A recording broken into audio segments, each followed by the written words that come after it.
Les gars, à chaque fois qu'on se réveille, on trouve des nouveaux dossiers comme d'habitude. Le général d'État casse tous les papos sur l'info directe de l'AES.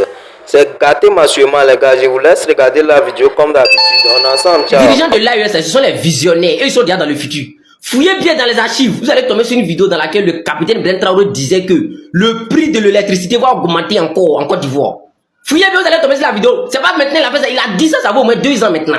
Famille, n'oubliez jamais de partager cette vidéo-là. Je vous ai dit, c'est le nouveau compte là qui est là. Donc, abonne-toi et partage la vidéo. Quand Gédéon a décidé de casser un peu les papous, là, vous avez vu la vérité. La situation que les Ivoiriens vivent là, vous voyez maintenant, non? C'est-à-dire quelqu'un qui dit, lui, avec les mêmes appareils branchés, les mêmes consommations qu'il faisait avant là, il payait au moins 130 000, 120 000. Mais aujourd'hui là, il paye plus de 300 000, 400 000 maintenant. C'est comme si maintenant, mais vous êtes là à dépouiller les Ivoiriens. Vous comprenez? Avec ça, quand les Maliens ou quand les Burkinabés veulent parler, non, vous la taisez vous. Vous devez la Côte d'Ivoire. Vous ne pouvez pas dépasser la Côte d'Ivoire. Mais si vous comparez aujourd'hui la Côte d'Ivoire avec le Mali, ou bien avec l'AES là, c'est que la Côte d'Ivoire est tombée sincèrement. Parce que, vous, ce que vous ne savez pas, la Côte d'Ivoire là, on est 3e producteur mondial d'EVA. Quand on parle d'EVA, tout ce qui est caoutchouc, c'est dit, sans parler même d'EVA, laissons même, prenons café. Café là, si un Malien, mais si un Burkinabé connaît ce qu'on appelle Nescafé là, c'est grâce à la Côte d'Ivoire. Parce que c'est ici là, nous on sème ça. C'est en Côte d'Ivoire, on sème ça. Vous comprenez? Sans parler même de ça, on n'a pas encore parlé de cacao. Hein. On est premier producteur mondial de ça.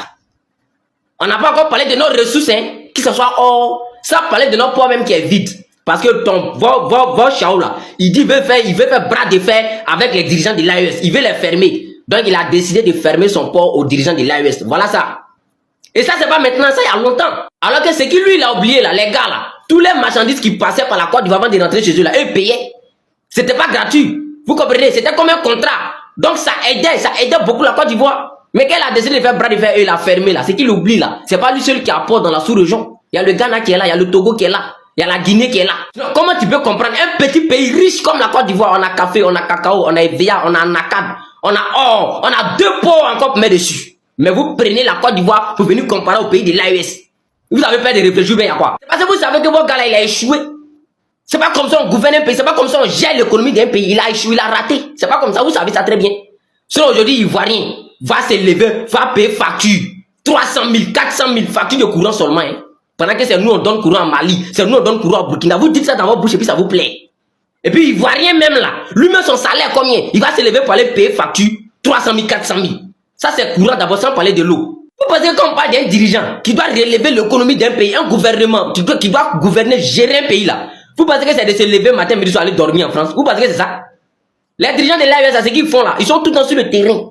Mais ils signent des accords. C'est pour ça que dans un pays là, on dit il y a ministre des Affaires étrangères, il y a ministre des Tantans, il y a ministre des Tantans. C'est pas à chaque moment le président doit fuir le pays. Sincèrement.